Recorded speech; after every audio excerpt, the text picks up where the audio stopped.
It's time for a Shui Media podcast. Disclaimer. The views and opinions expressed in the show do not necessarily reflect those of Shui Media or any subsidiaries. The program may contain strong language not suitable for young audiences. Series discussions will contain spoilers. Listener discretion is advised. Enjoy the show!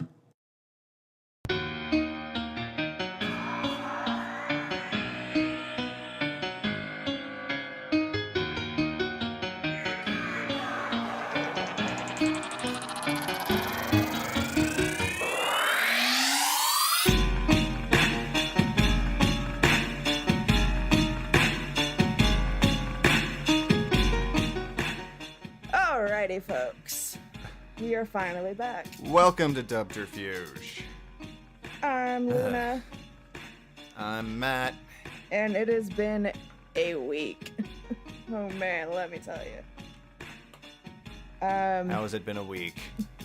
It has taken us like 50 years to try to put this episode together, but we finally made it work.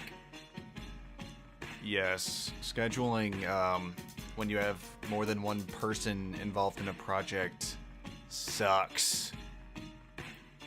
Also, when said people live, like 2,000 miles away from each other, that also complicates things. Yeah, like 1,200, but who's counting? Any hoozles.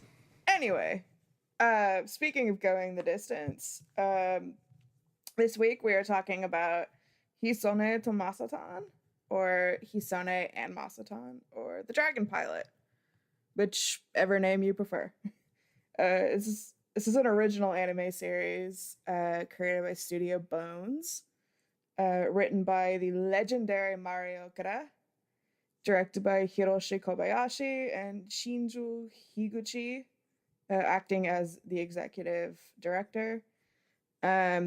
And this was a Netflix exclusive, so it aired like way back in the spring, in the normal like simulcast fashion, and then North America got it 6 months later. So, but thankfully it is all on Netflix right now in all 12 episodes in multiple languages. Please go watch it because it's great. It is fun and cute and dragony. Yeah, this is definitely like a sleeper hit. I think like it's I feel like it's gonna kind of fall into into like the category of those shows that are like really critically acclaimed, Oblivion. but unfortunately have very like limited viewership, but possibly being on Netflix might change that.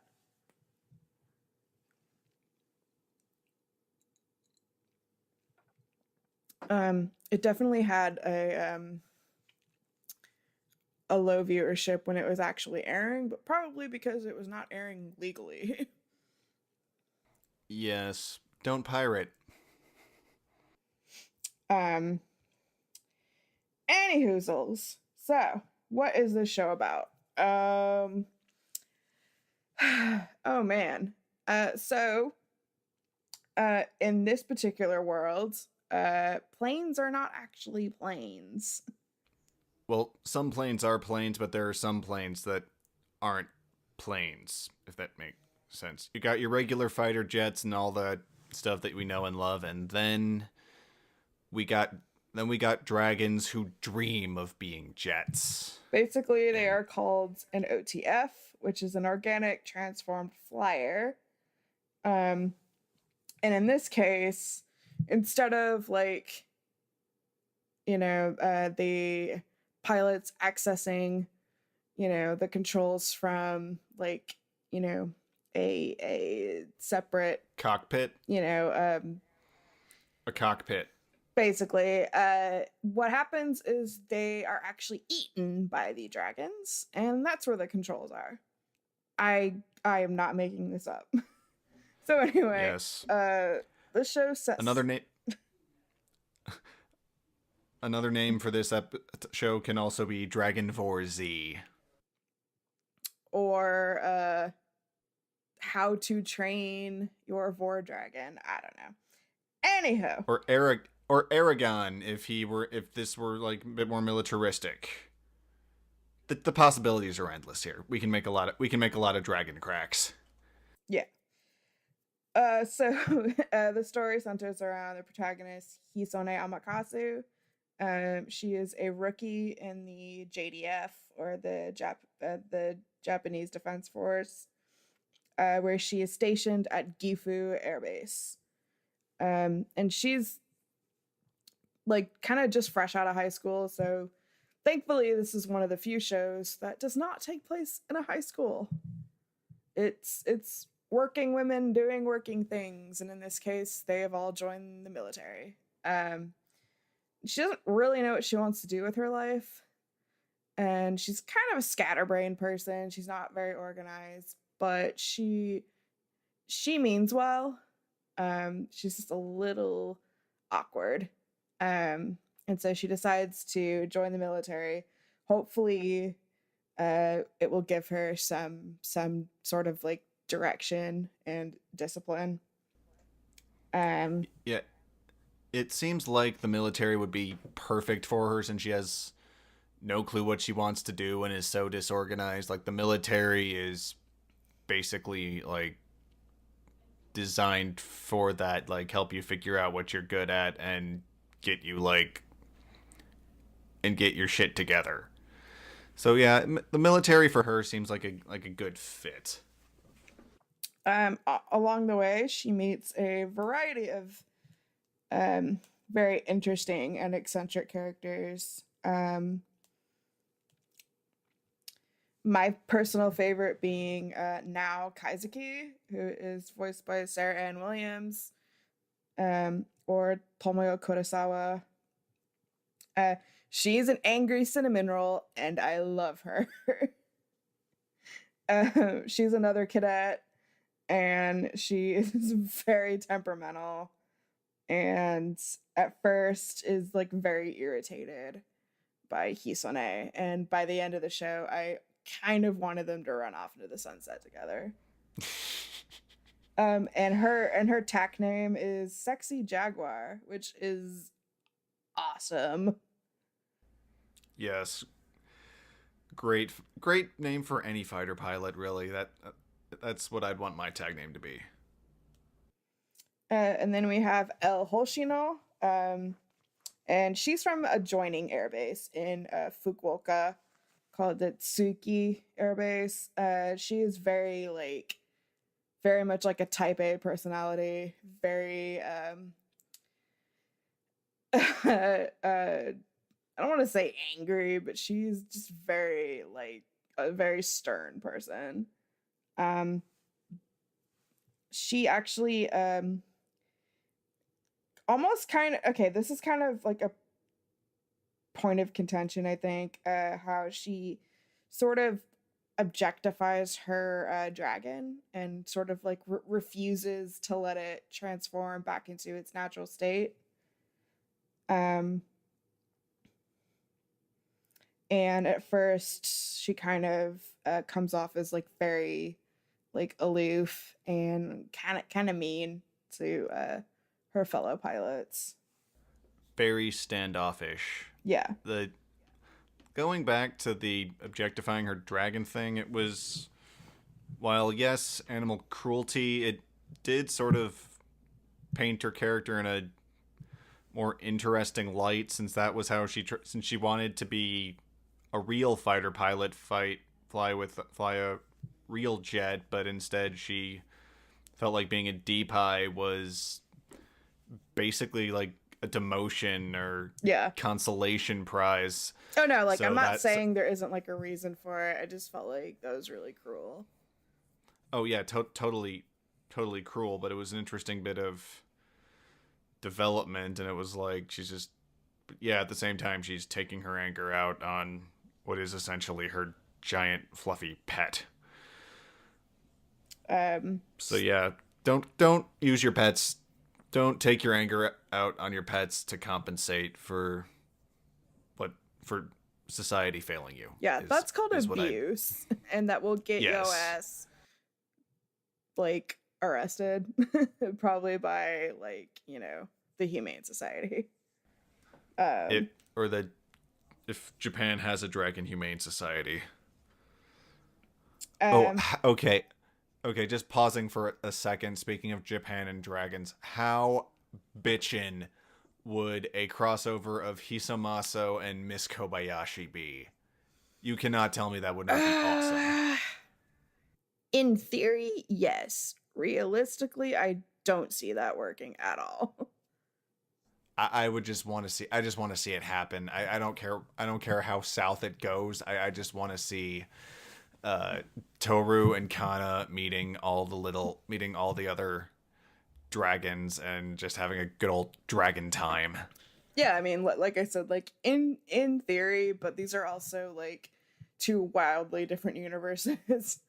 Yes. Okay. That going back. Where were we? Okay, so Tangent over. the next DPI we have is my second favorite character, which is Ririkos, uh, Keynote Tsugai. She's voiced by Erica Harlacher. She is very into manga, and she kind of like mutters to herself. And I love her. I love her. She's very relatable. That I couldn't help but like understand her a bit more than the other characters. I love her disposition. I think she's absolutely hilarious. Like there's a part where she gets like sort of bribed with like unreleased manga chapters. And then she realizes like, wait a minute, this isn't the right manga. She's like, oh well. At first they were unreleased, but then the guy ran out of them. Like you can only like the mangaka can only draw so much before he has to keep drawing again. And yeah, and so then the guy just sort of made up his own crudely depicted version of it. But she also actually kind of anyway. And then Mayumi Hitomi, which is voiced by Xanthe Huynh, who is a friend of a friend. She's a really great voice actress. I really love her a lot. She plays kind of like the mother hen character, Mayumi. And she's like kind of like the polar opposite of Hoshino. Like she's very nurturing and caring. And really just kind of wants everyone to get along. Like I said, she's kind of like the mother hen. And she's just a really, really sweet person. And her dragon, I think, is the one that that tries to eat everything. Oh yeah, her dragon's isn't hers is the giant carrier, right? I believe so. All I remember is that he tries to literally eat everything in sight, and it's really funny. I can relate to that one because when I'm hungry, that's what I do. Including an entire week's worth of supplies when, probably not good when you're stranded on an island. No. If you're so take a lesson from that. If you're stranded on an island, never bring your hungry friend as your extra helper because they're just gonna screw you. But then you have to anyway. Power of friendship and all. Okay, so I'm gonna start with things that I like about this show. I love the animation. I think it's gorgeous. I mean, Bones just knocks it out of the park in so many different ways. Yeah, it's a different style of animation than what I'm sort of used to from Bones. So yeah, I like it when there's a huge noticeable difference or noticeable art style instead of just it looking like an anime. It looks more artistic. Yeah, like it looks very like painterly. I really liked the more pastel color palette. Um, what else? The music is great. The opening is really, really good. The ending is fantastic. It's a, it's like a rendition of this old like French pop song from the '60s, which is basically about a bunch of girls kind of like going to school and hanging out. And so in a way, it's kind of perfect, and it's accompanied by this adorable dance sequence. It wins it wins the award for me for just ending that will get stuck in your head for the rest of your life, but Um, you're okay with it. and it's Like, 'cause definitely, that was a good song. yeah, it's definitely one of those endings that you kind of want to scream at Netflix, like, no, I do not want to skip this ending. Like, how dare you even suggest I skip this ending, Netflix? I know what I want. You do not know me. Um, yeah, no, that was extremely frustrating because then sometimes it would give you like 10 seconds and you're like, wait, no, come back. Yeah, if you're like distracted like right as the ending starts, and you got to make sure you have time to click the watch credits button, or else you just miss all the fun. Yeah, it's pretty infuriating. But if you do want to listen to the original song, you can listen to it in full. I think it's on YouTube actually. Or just go track down a Francis Gall record. They're- uh, It, re- Really, they're just fun to watch. It's just fun to watch them dance. I just like that part. yeah, It's and cute. each of their dance moves is perfectly tailored to their personality, which is something I also really liked. Wasn't one of them floss dancing in that? No. Oh, maybe I'm thinking of something else. No, they're all dancing in like or like styles of like the early 60s. Right. I remember now. Um I mean if they were that floss, if they were flossing, that'd be hilarious. Um really out of character, but also kind of funny. Anyway, um okay, so as much as I really enjoyed this show, there are a few things I need to bring up that I do need that I do take issue with, and She has some grievances we need that she needs to air. So this doesn't mean that I dislike the show or anything. This does not like dampen my enjoyment of the show. I still really love this show. I still highly recommend it. I think it's perfectly okay to criticize things that you enjoy. I mean, there are lots of things that I really like that I take, that I need to criticize. And this is more of like kind of like an analytical criticism, not necessarily like, something that comes out of like anger or anything like that or anything negative.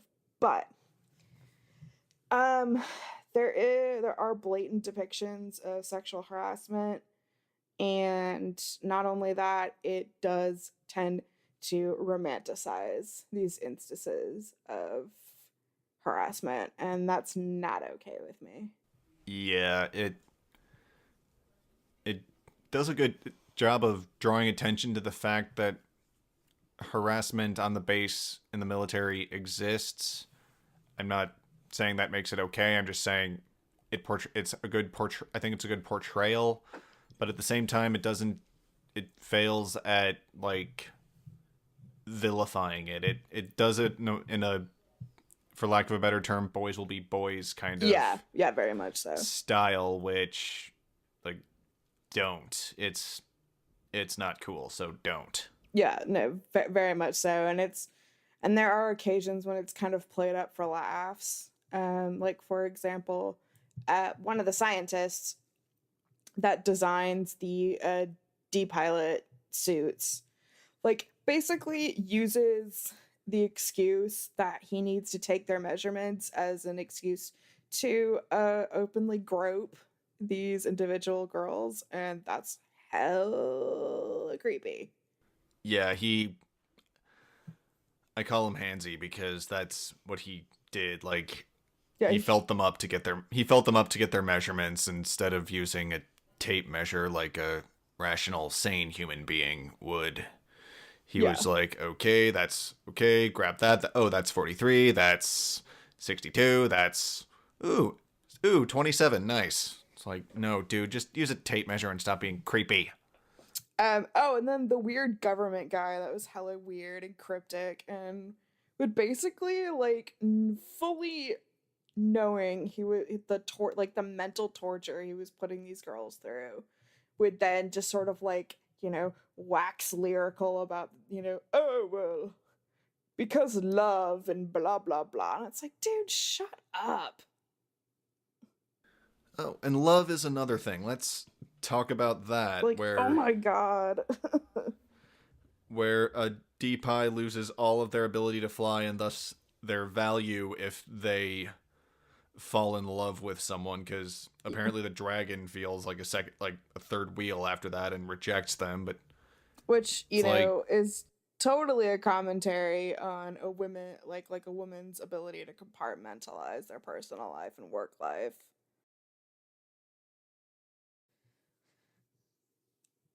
I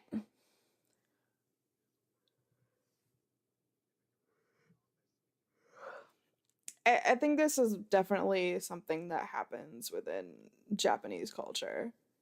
Um and actually in most patriarchal societies, I think women are definitely viewed as emotionally weak, and therefore, they're just so like at the mercy of romance, that if they were to fall in love, that's all they would care about, and they would not do their jobs, which is complete and utter horseshit.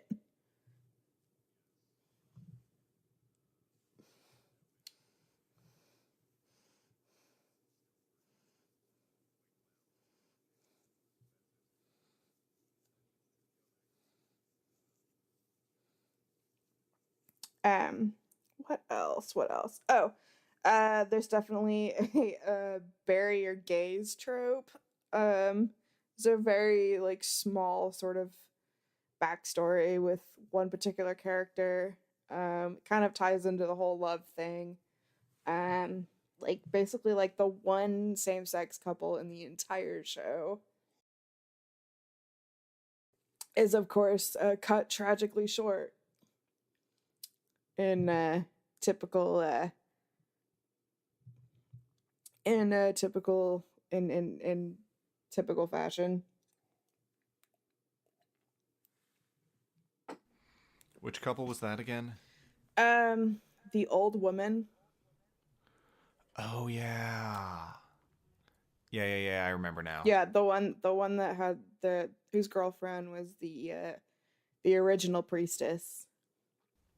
Yes. Which Yeah, I didn't honestly, like that the priestess had to die. yeah, That was like just for starters, what is that even in service of?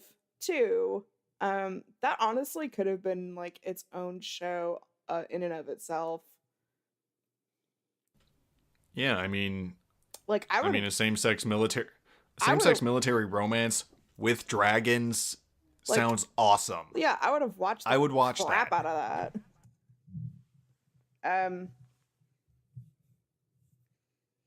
in fact, if anyone listening to this wants to write that, please do. Yeah, I'd like to read that if that exists. Um, yeah, actually, if we have any queer authors in amongst our listeners who would like to write that story, please do. Um, One problem I had with the show wasn't it wasn't with a theme or anything. It was just the ending. oh yeah, Like, it seemed like Hisone and Masotan were gonna make this big sacrificial thing with the giant floating earth whale or whatever it was, and then basically they like did their heroic thing and then just skipped town for like 3 months only to come back as if only to come back as if they were like on an overnight trip. I just want to know where the hell they were and what they were doing while everyone else was worried sick, because that makes no sense. Well, they kind of played it off with like Hisone's sort of like scatterbrainness, like, oh well, I didn't realize we were gone so long. It's like, oh, you've got to be kidding me. Yeah, a few days is like you can't write off more than like a few days, maybe a week. Like for, oh yeah, Masotan wanted some downtime. We were in Cabo just having it, chilling out for like a week. But no, if you're gone for 3 months, they have already called off the Amber Alert. Yeah, for sure. They have stopped. Look, the rescue teams have gone home and chalked this up as a loss. And yet you just like stride in like, hey guys, long time no see. I take issue with that. Yeah, me as well, for sure. And on that note, we are going to take a very short break, and we will be back with more dragon nonsense.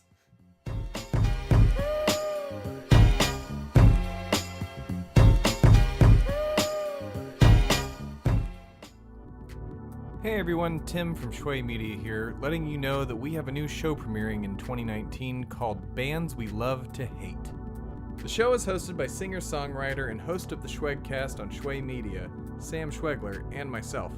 Each month, Sam and I will take a band that we as society have deemed just awful and give them one final listen to see if they're actually deserving of all this hate. And this show won't go without its research. Sam and I will be listening to arguably too much of their music, as well as watching the majority of their music videos and some live performances as well, assuming we are alive at the end of it. And you can join in on the research too.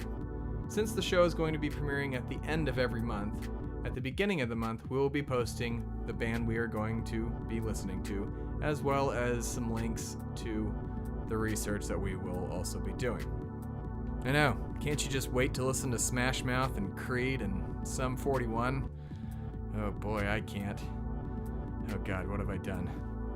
For more information, you can find us on social media, like on Twitter at BWLTH, and on Facebook at Bands We Love to Hate, as well as just going to our website, bandswelovetohate.com, or visiting shwaymedia.com for more details on this new show and all the other new Shui shows coming out in 2019.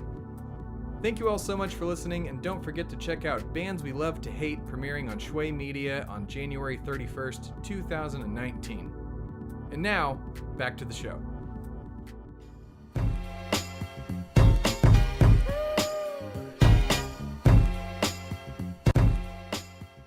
And we're back. Hello, did you miss us? So, I guess final thoughts. I give this a 12 out of 10. I give it 7 or 8 out of 10. It was good. I enjoyed it. It could have done more though. And the ending also could have just made way more sense than it did. Yeah. That the ending was really what sort of just like made me put the brakes on and say what. I would say, despite my problems with some of the themes and so forth, I had a blast watching the show. I had very much been looking forward to it since it was announced. I mean, it was unfortunately we had to wait, like 84 years before it ever came onto Netflix. Unfortunately. But other than that, or 6 months in anime time. That's 84 years in anime time. Other than that, I really, really, really enjoyed it. Yeah, I enjoyed it too, and I'm not saying it was bad, but at the same time, some of the issues were pretty glaring, and that sort of took me out of it, which is why I'm not singing its praises the way my co-host is. Yeah. And also I love the ending theme so much. I'm gonna have to listen to it again because it's still stuck in my head. I'm gonna have to like flush it out or something. Oh,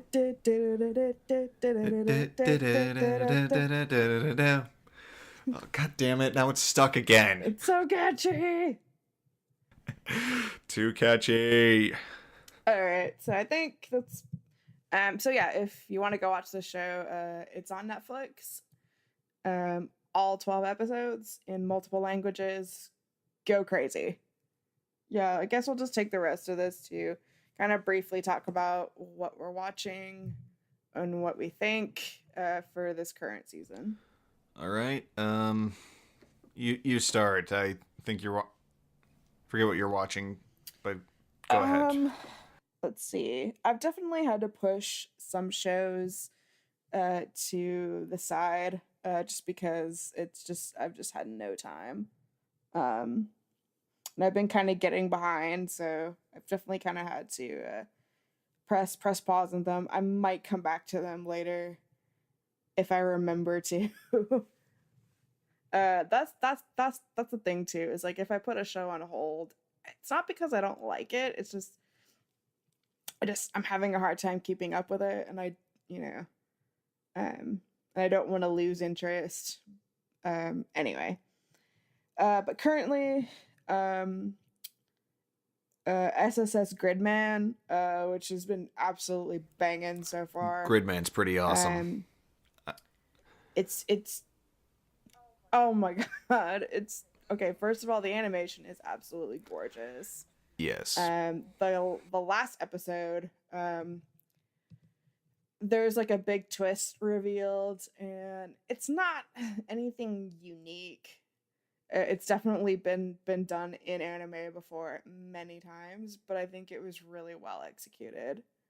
And Monica Rial's performance, oh my god. I think my favorite. I have not been that spooked by her since like Another. Like I had chills. Wait, which character?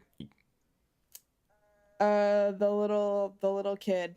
Oh, the kid yeah. Also, like 9 feet tall. Yeah. That's Monica's character. Yeah. Yeah. She rocked that, but really, I think Lindsay Seidel as Akane, yeah, she's the one who's blowing me away because like she's using the cuter side of her vocal range to play someone who will just kill you with a smile and no remorse. And the contrast between the cute and killer there is just perfect, like hits the sweet spot every time. And I am both love Akane and am terrified of her. It's just Monica's ability to say really threatening things with a completely monotone voice just will never cease to amaze me. Yeah, Monica's awesome that way. But yeah, no, I love this show so much. I'm having a blast with it.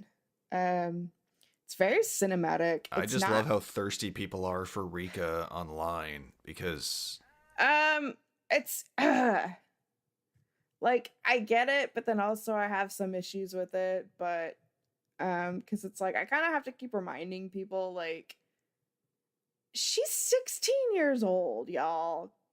Calm down.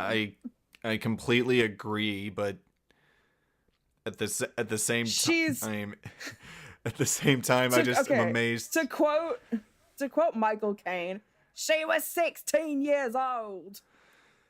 I agree, but at the same time, the level of just dumbstruck passion and worship I'm seeing is just brings 16. A tear to my eye for a minor. It brings a tear to my eye for multiple emotions, from both awe and beauty and just sadness in general. I'm calling the police.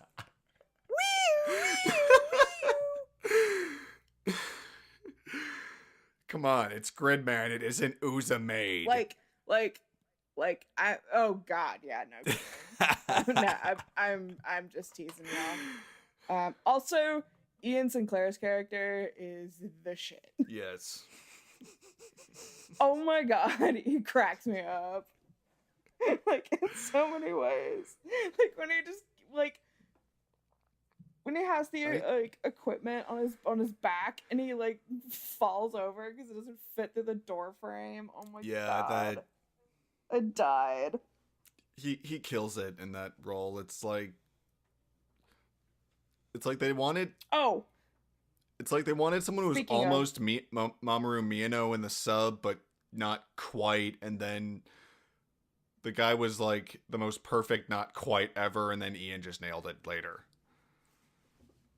Oh, also speaking of absolutely nailing it, the antagonist Barry Andel. Yes. Channeling his like inner Tim Curry. Yeah. So good. Holy crap. So good. Yeah, though. So good. Yeah, though Tim Curry is not far out of Barry's range. If you've heard him in other stuff, like when he was in Garo Vanishing Line, that to me that basically felt like if Tim Curry just did an American accent, like, and just did his thing, like, but yeah. Yeah, but anyway. Let's see what's next. Speaking of Mamoru Miyano, Zombieland Saga. Was actually just what I was about to bring up. This show is just absolutely fucking awesome. I adore this show so much. I know the last episode raised a lot of controversy. Lily is a girl.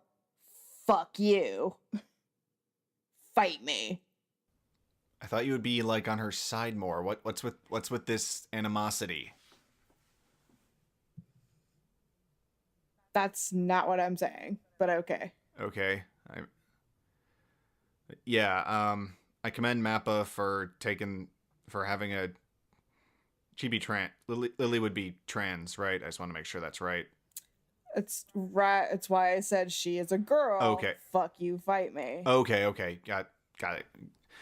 Yeah, I commend Mappa for doing that, and I think they're going to be sort of the avant-garde studio in the future, because first they had Yuri on Ice, which is a healthy, open gay relationship that's actually realistic and not just passion all the time. And now they have a trans zombie. Because Yuri on Ice. Okay, so the thing with that show is Sayo Yamamoto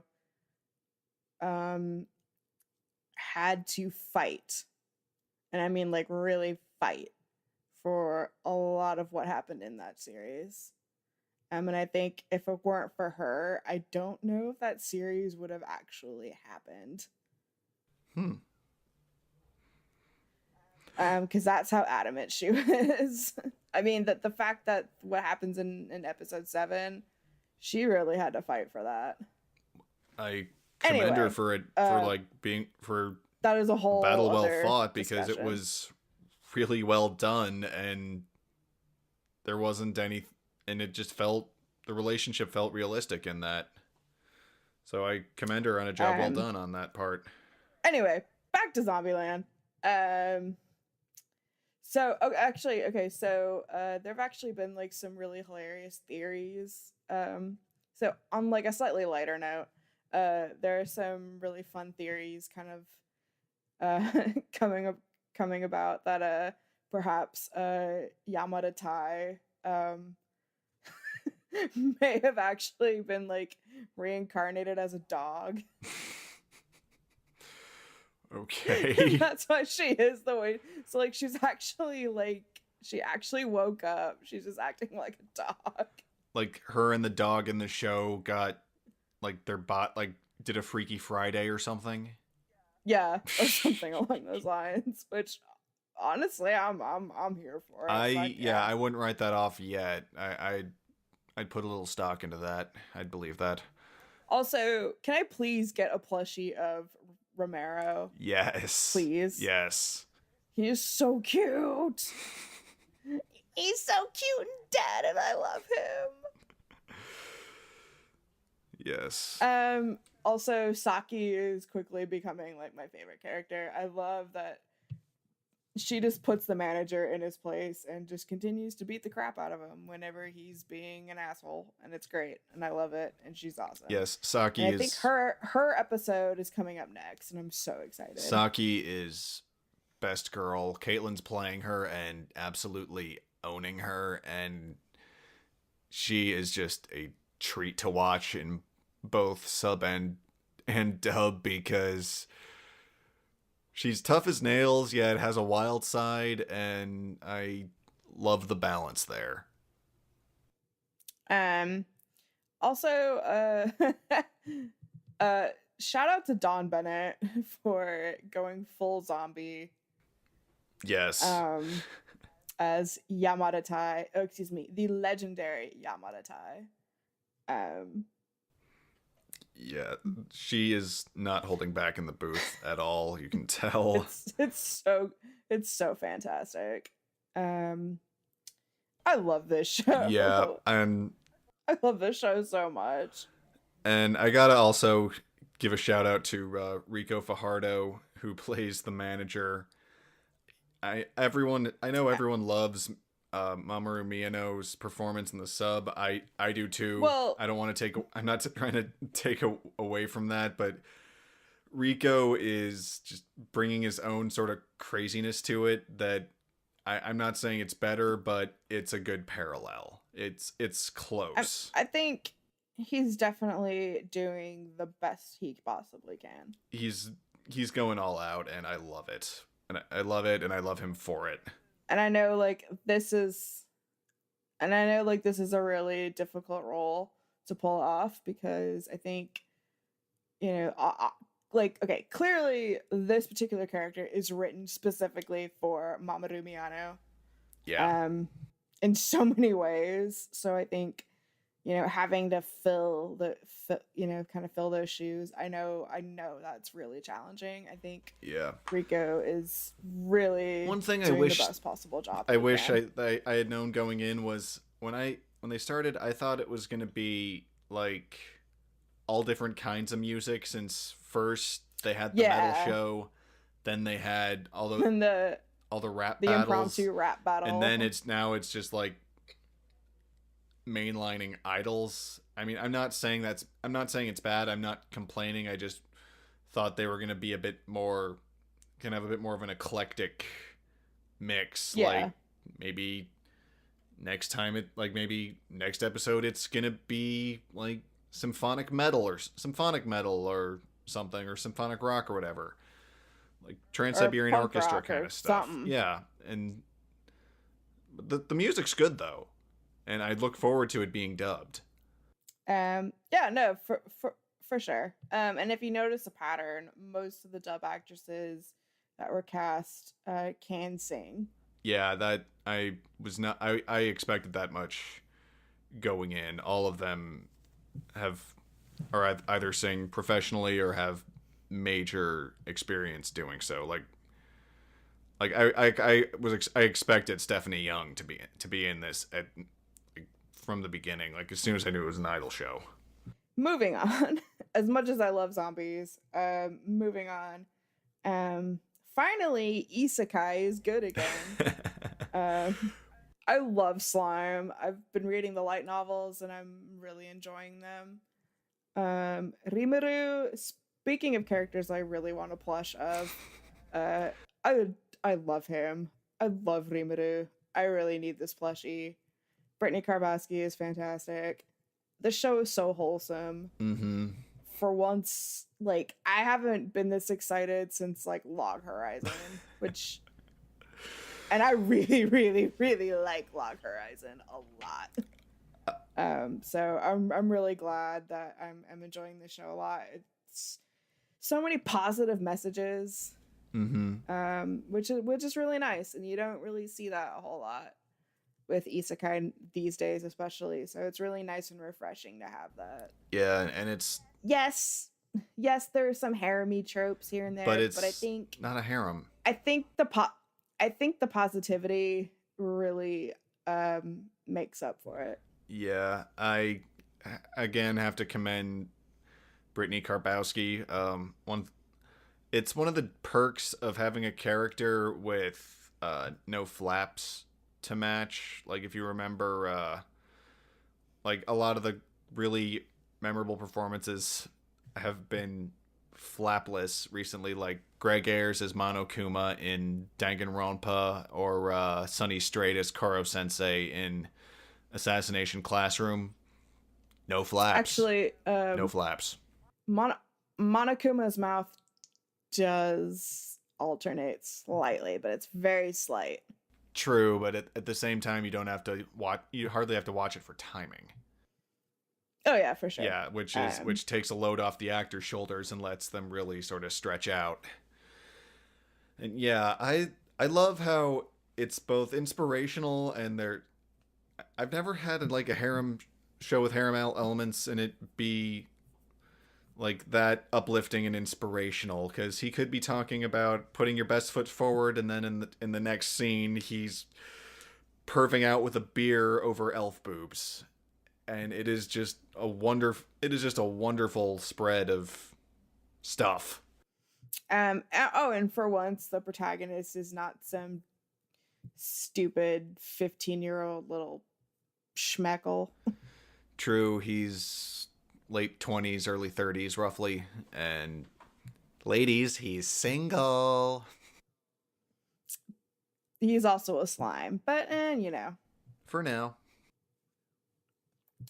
Okay, moving on. Probably this is very close to becoming one of my top 3 shows this season. And that's Bloom Into You. Bloom Into You. Yes. Tia Ballard and Lucy Christian. Yes, thank you. I cannot believe I blanked out on that. My goodness. I'm very disappointed. I'm very tired. I've had a very long day. Anyway, they are just absolutely knocking this out of the park. The mucho props to David Wald for directing. I love this show. I love all the characters. I think the animation's gorgeous. I love the opening sequence. It's oh my god, it's the just characters like a story. are just too adorable, and the interactions are basically like a hug, because it's very positive, and I think it's very realistic. Yeah, again, it's not it's not fan service. It's not, like, ooh, 2 cute girls. No. It's like, no, this is like, 2 actual people genuinely trying to figure out what they mean to each other. Which is about as realistic as a relationship can get.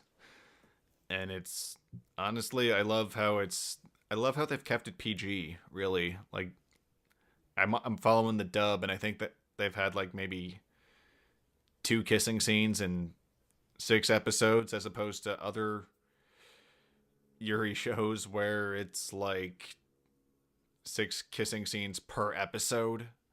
So okay, so I think what you mean by PG is it's not delving into a level of like really tasteless smut. Yes, that's what I mean.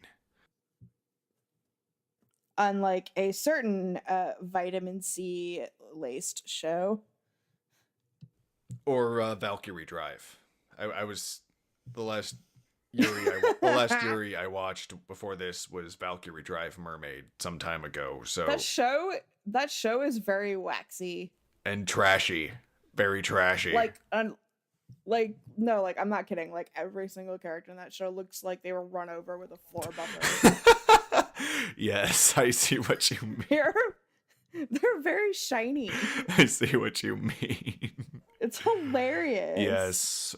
It's absolutely hilarious. I liken it to like how produce sellers will spray water on their Yeah. stuff to make it sort of have that glimmer. So same idea, just with a bunch of horny teenage girls. Let's get back to the wholesome part of this show, shall we? Anyway, so the next show that I'm really enjoying is probably my top show this season, actually, which is Run with the Wind.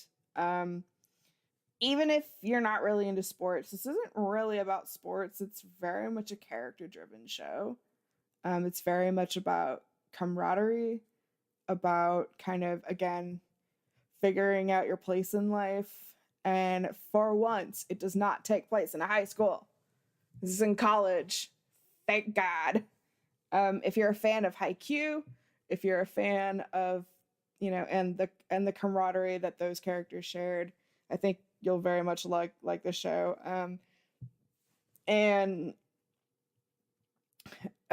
Oh man, and one of the characters who's a manga author, who's like the least in shape out of all of them. It's just like, okay, first of all, he is like a meme goldmine. So many of his like reactions and like facial expressions are just absolutely fucking priceless. I love him. I love him so much. I'm not watching this show at all. I really think you should, but that's just me. And I really think you should too. I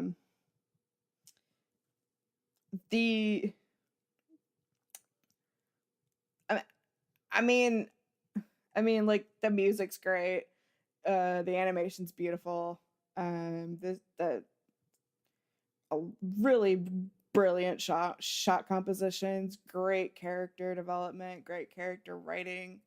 I really highly recommend this show. Okay. Well, you talked about a show that I'm not watching, so I'm going to talk about a show that I know you're not watching. I have two to pick from, and I'll go from the lesser of two evils. Conception. Actually, I have three, but I'll still do Conception, which is a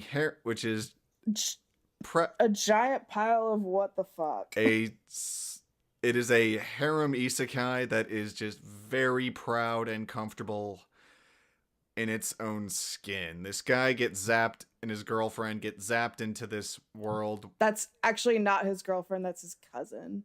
They're cousins? Oh, go figure. Oh, this yeah. guy and his cousin get zapped into a world where... Didn't you not read that? You're the one watching it. I didn't catch that part. It's been a few weeks since I saw the first episode. Hello, it's anime. Of course they're cousins. Just like Sailor Moon. Except this time they actually are cousins because anime. Anywho, he and his cousin get zapped into a world. By the way, his cousin tells him she's pregnant and that for like a second she thought he was the father. So that tells you about their relationship. And so then they get zapped into a world. Turns out she was pregnant with Mana, this really kinky red panda thing that floats around. Think like Monokuma, but like smaller and just way more perverted. Way less lovable. Yeah, with Monokuma at least. Yeah. Anyway, he has to create star children with all these maidens in order to fight off these demons. And it turned off a lot of people when it turns out that this love ritual isn't actually a sex act. It's basically just like glorified making out, pretty much. And it's supposed to feel amazing. Yeah, so instant drop.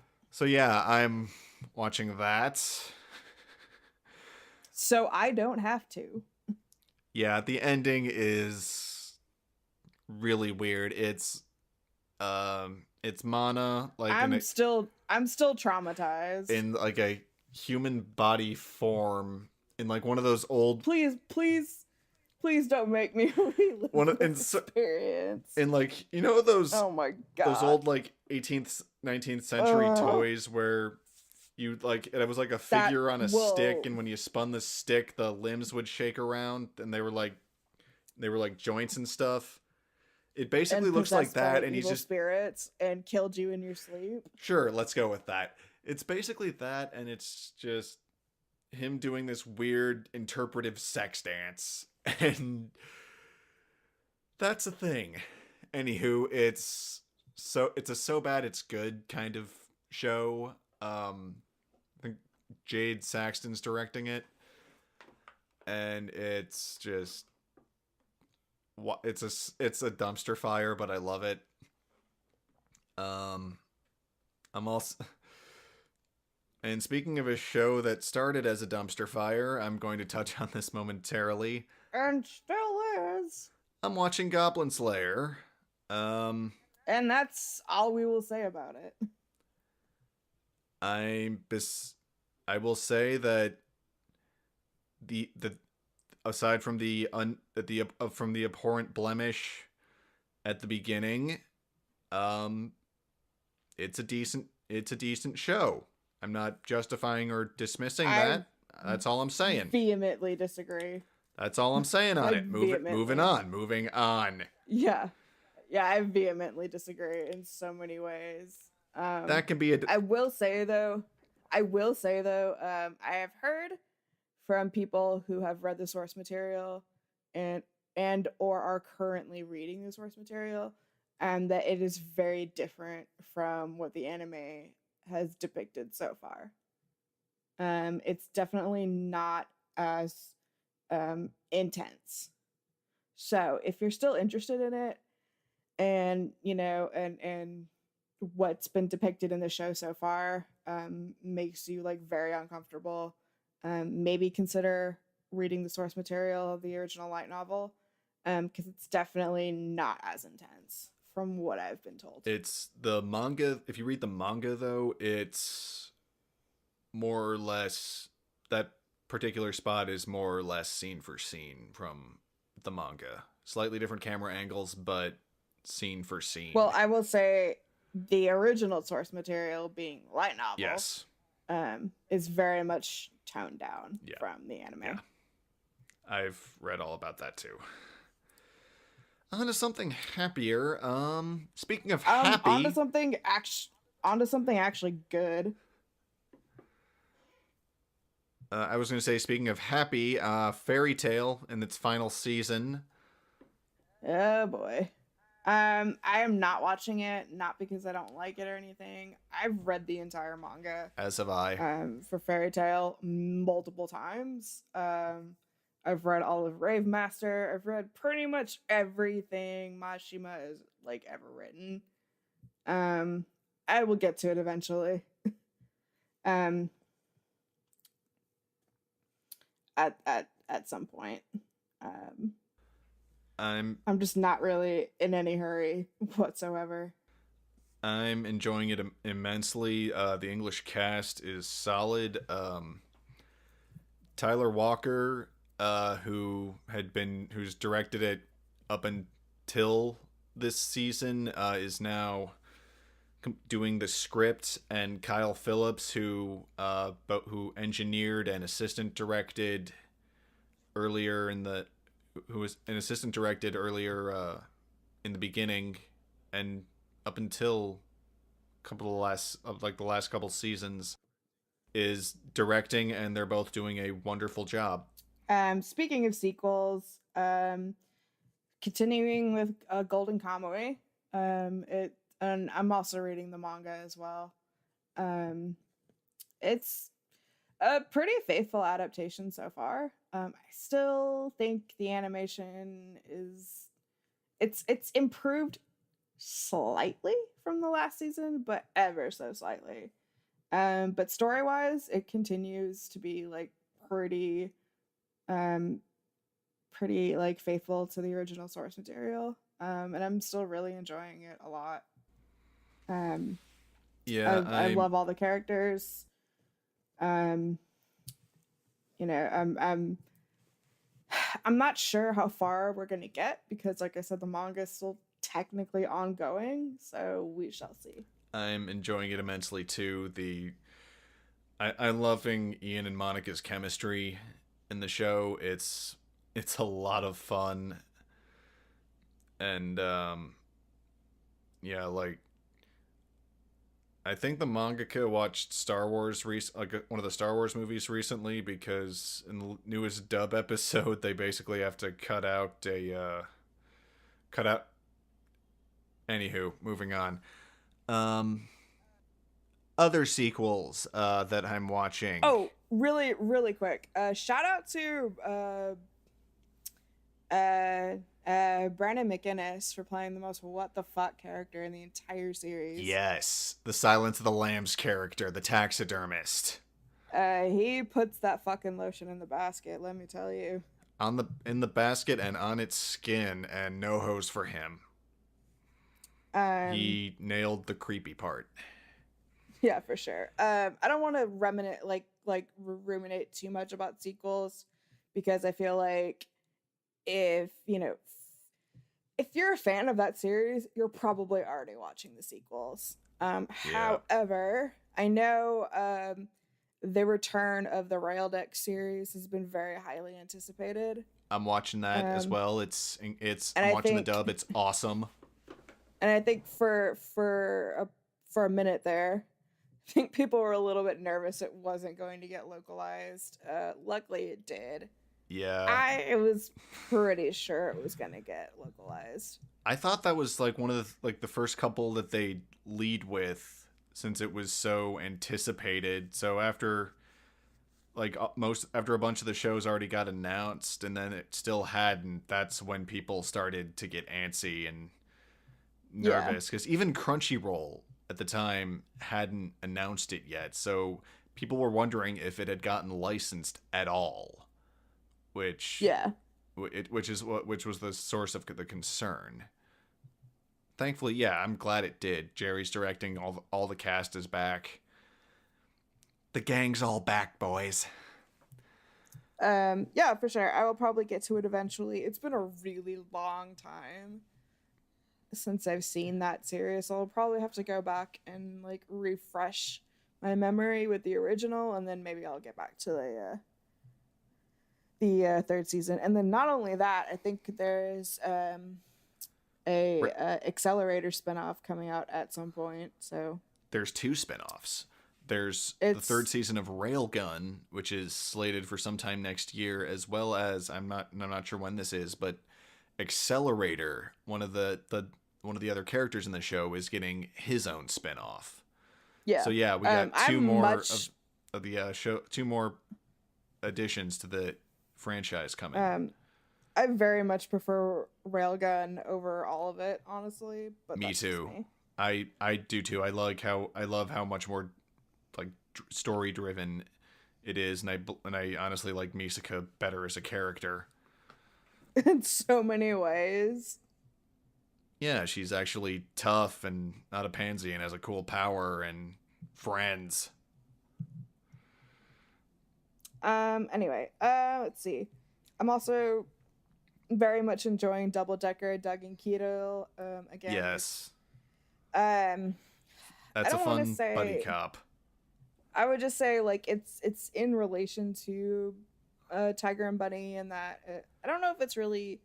I'm not really entirely sure what the direct connection is between the two, except for like it's the same creative team. But if you're looking for a really fun buddy cop type show, really solid character designs, a really great ending theme, and just like equal parts action and hilarity. I highly recommend the show. I think Micah and Ian have really, really good chemistry together. I think they work really well as like a comedic duo. So I'm the really last happy big to show hear I think them. they worked on together that I can recall was Space Dandy. They're in Space Dandy. They're and then in slightly more like side roles in shows like Kamisama Kiss Yeah. and a few others that I am currently blanking on, and I apologize. But yeah, I think Space Dandy was their big roles together. Let's see. Are you watching SAO? I am not. I I probably won't watch it until it gets dubbed. I'm wa- Um, I'm watching it. That being said, I am going to watch the dub of Gun Gale online because I think it just recently got released to Hulu. I thought it just got announced. I didn't realize it got released already. Actually, I don't know when it's being released. I know it got anyway. I know that the cast got announced. I know that much. Anyway, when it quick happens, release. I will be watching it. The end. But yeah. I'm watching Alicization. It's a lot of fun. It's a different kind of story, but still SAO, and I basically love how they the premise make is Asuna so fucking much better. idiotic. Yes. But other than that, and I just like how they actually show more of Asuna's character. That's my favorite part. But yeah, I'll probably get back to it when the dub comes out. Like I said, we have all year, literally. Like we literally have all year because this show is literally airing all year. Next up is just one last sequel I want to give a shout out to that I'm watching and loving is the second season of Ace Attorney. It is awesome. Like the whole cast just has this chemistry and flow that I love, and it is awesome. Go watch it. My recommendation is to just play the games, but that's just me. Listen to Brandon Potter talk about coffee. It will soothe your soul. The games are so much better. Agree to disagree. They have like it's barely animated. It serves zero purpose, and just play the games. It's anyway, fun. Moving on. Anywho, both are fun. Moving on. Let's see. Sudane was recently announced as having a dub cast on High Dive, which is really cool. That's the newest from KyoAni. It's about archery. I don't think it's as strong necessarily as some of their other shows, but I'm still really enjoying it. The dub is fantastic. Really, really enjoying it so far. A lot of the same cast as the dub from Haikyuu, which is really nice. I'm not watching it. So yeah, like if you're into archery, if you're into cute boys, or if you just want to watch a really really nicely animated character driven story, I recommend Sudane. I think Run with the Wind is the stronger of like the shows that involve cute boys, but that's just me. Irodoku and Bunny Girl and Release the Spice. Actually, Release the Spice is also being dubcast at the moment. And I believe the first 4 episodes are now available on High Dive, so you can go check those out. My girl Juliet Simmons is voicing one of the characters, and I'm really, really happy about that because she's great. I think it's by the same team that did Princess Principal. It's got a really cool sort of like interesting soundtrack. It kind of reminds me of what I want to say, like late 90s sort of like drum and bass kind of music. But it's a cute show. Again, like I said, the first 4 episodes of the dubcast are now on High Dive. Go check it out, see how you like it. But yeah, I would say Bunny Girl and Irodoku and Boarding School Juliet I've kind of put on the back burner just for now, just to kind of lighten the load. I am watching Bunny just Girl, 'cause- and it is really interesting. I definitely recommend you go back to it. It is. I will It's- eventually. It's just I'm running out of time. I know it's And some space. interesting high school romance and existentialism, And I've seen quantum so physics. many other shows like it. You know, like I've watched Oregairu, I've watched most of the Monogatari series. I've only seen like the first 4 episodes so far. Nothing has really struck me as unique about it. I will probably go back to it eventually. Especially as you know, towards the end of the season when everybody's yelling at me, telling me how wrong I am. So I will get back to it, I promise.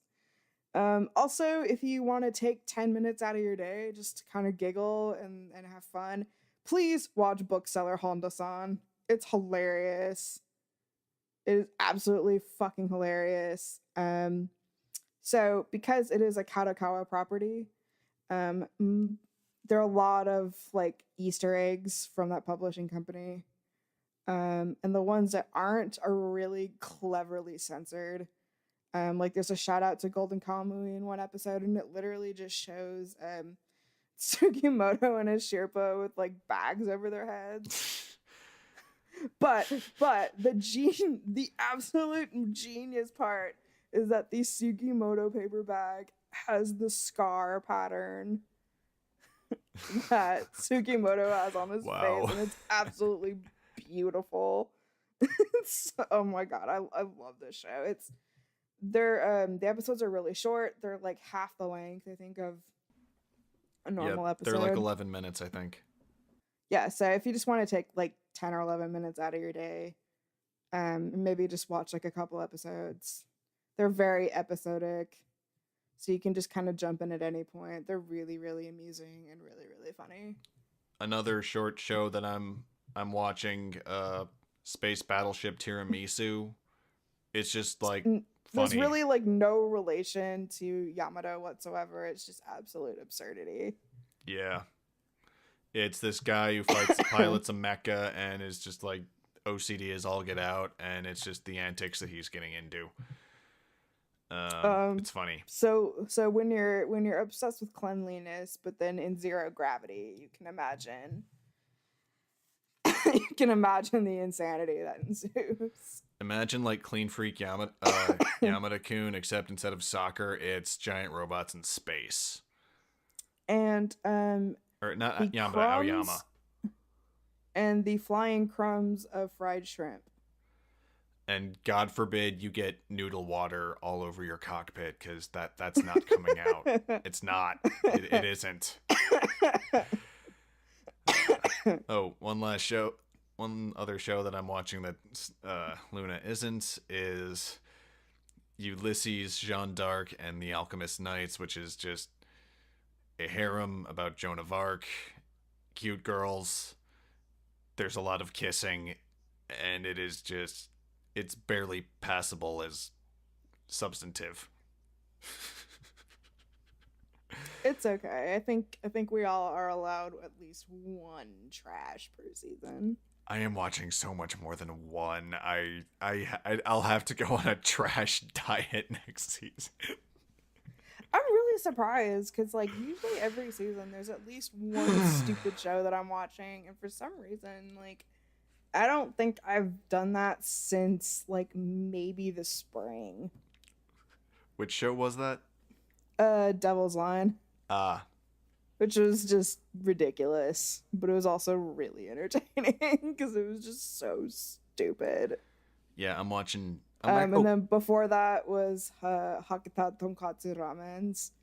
Yeah, which had a really great opening theme though. Yeah, that was a good opening. Oh wait, Such I am a good watching opening. one.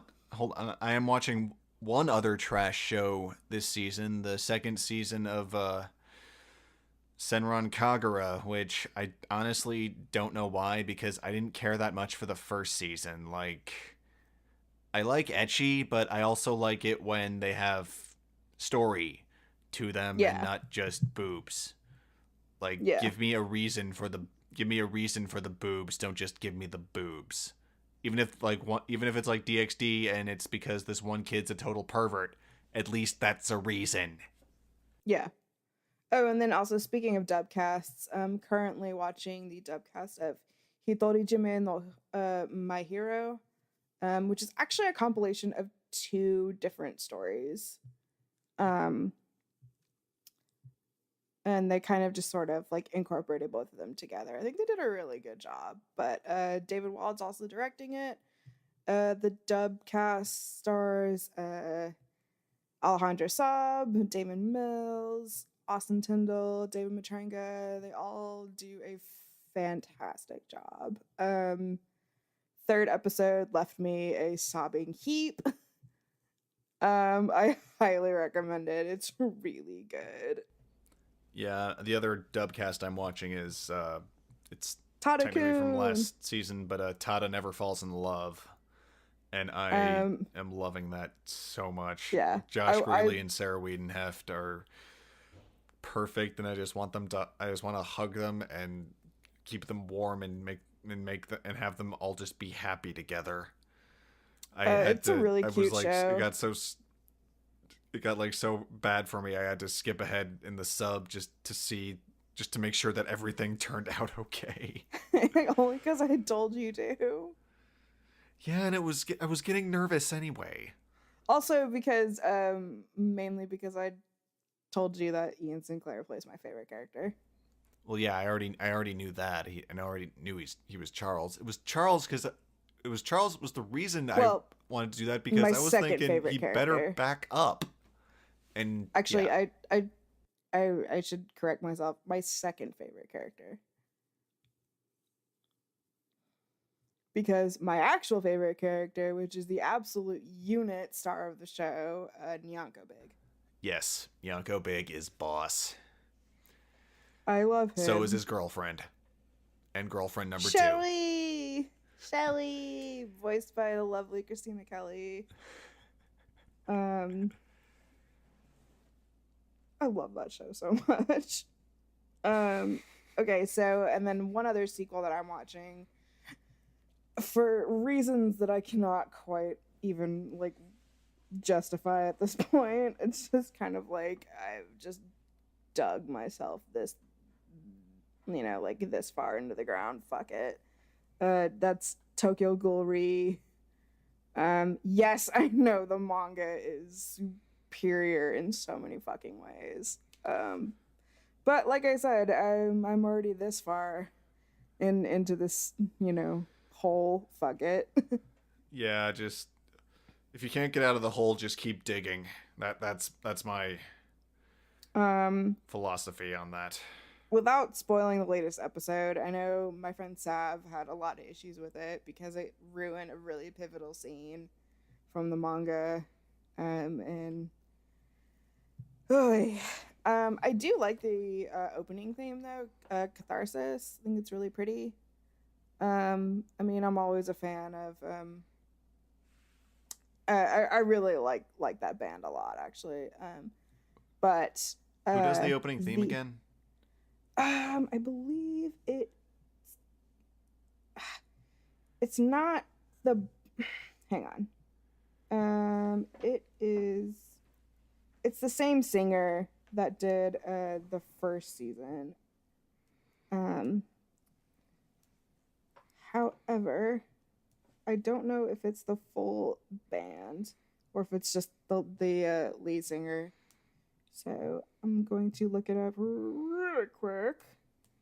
Should take me like 3 seconds. I really like the ending theme from the last season, which was done by a band that I've been following for a long time called Queen Bee. They're fantastic. You should definitely check out their music. It's on Spotify. TK from LTS, or Ring Tsoite Tsigure.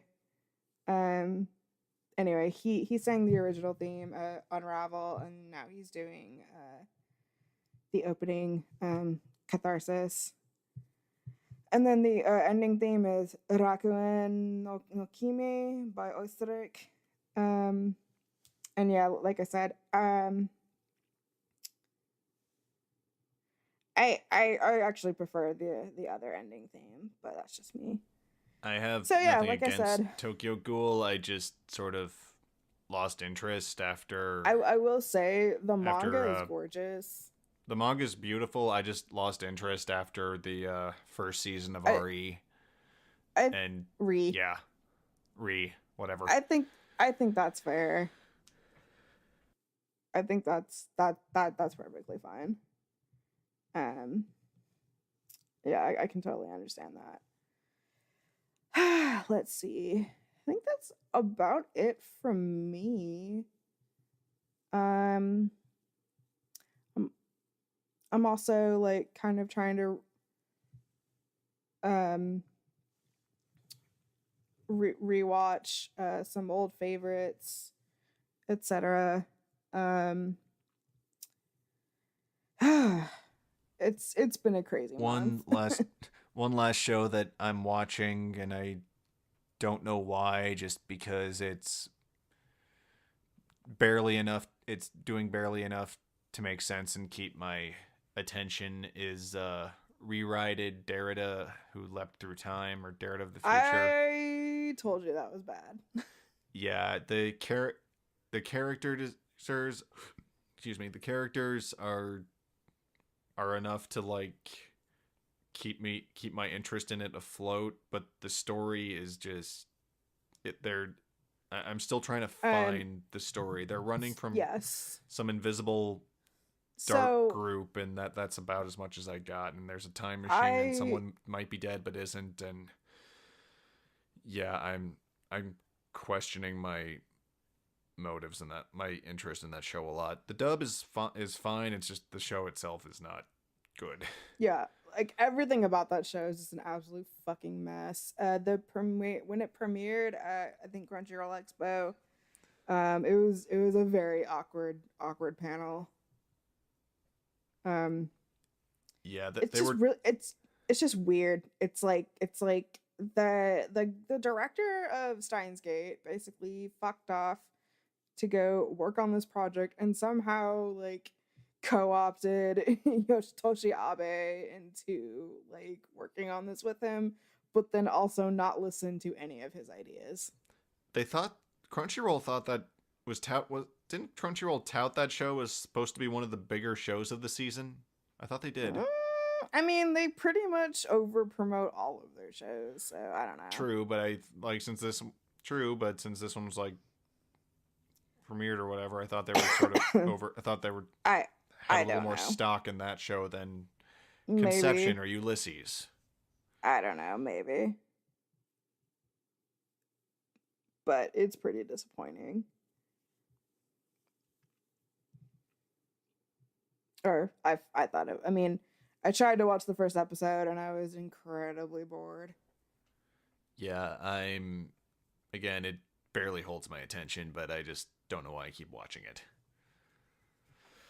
I don't know. Maybe it's like a train wreck.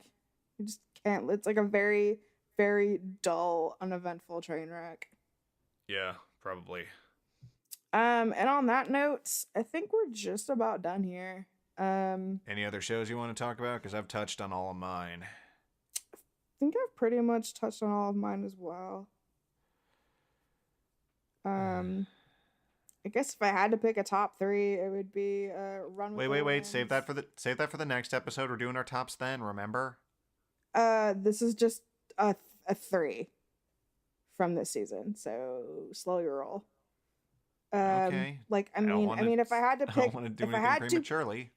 if I had to pick 3 that I am currently enjoying, it would be Run with the Wind, Zombieland, and Gridman. For me, that would That's be Slime, all I was gonna say. Zombieland, and Double Decker. Oh yeah, are you watching Radiant? Absolutely not. It's not bad. It's not good either. I fell asleep reading the synopsis. Yeah, it's a little dull, but I think the only thing that slightly amuses me is that Sungwon Chol or better known as ProZD on YouTube, is voicing this like maniacal cat. Yeah, Caitlin's directing it, and she's known for eclectic one-off casting like that. And it works. He does a good job. He is fantastic. I'm a huge fan.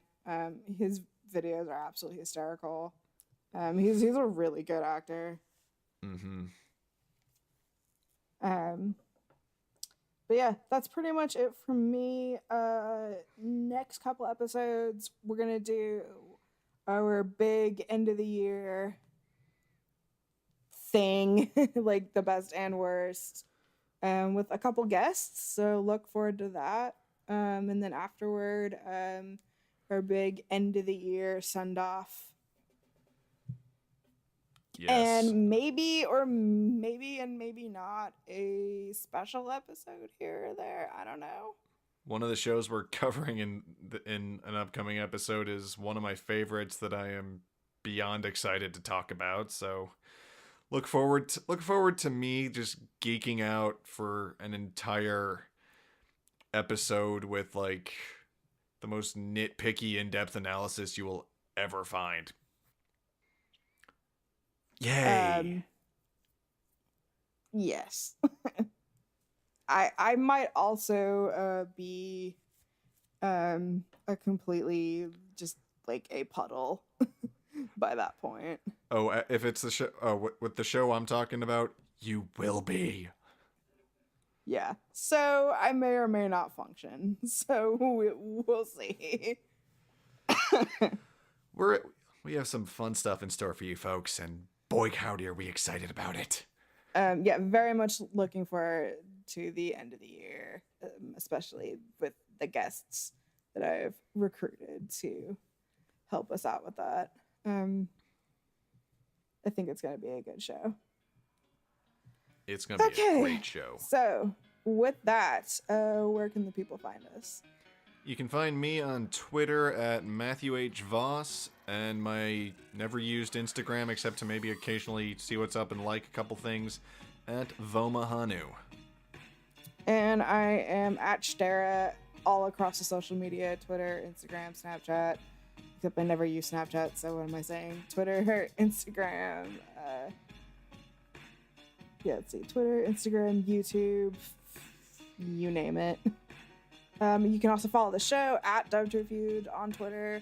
Follow us on Facebook, and on our website, dubterfuge.com. And we will see you next time. See ya.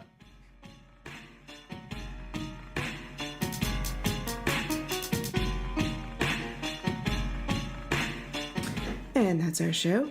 New episodes drop every 2 weeks on Wednesdays at 1 p.m. Central Time on YouTube. The show is available for download on SoundCloud, iTunes, Google Play, Podcast Addict, and Stitcher. Follow us on Twitter at Dubterfuge for more updates. Thank you so much for listening, and we'll see you next time.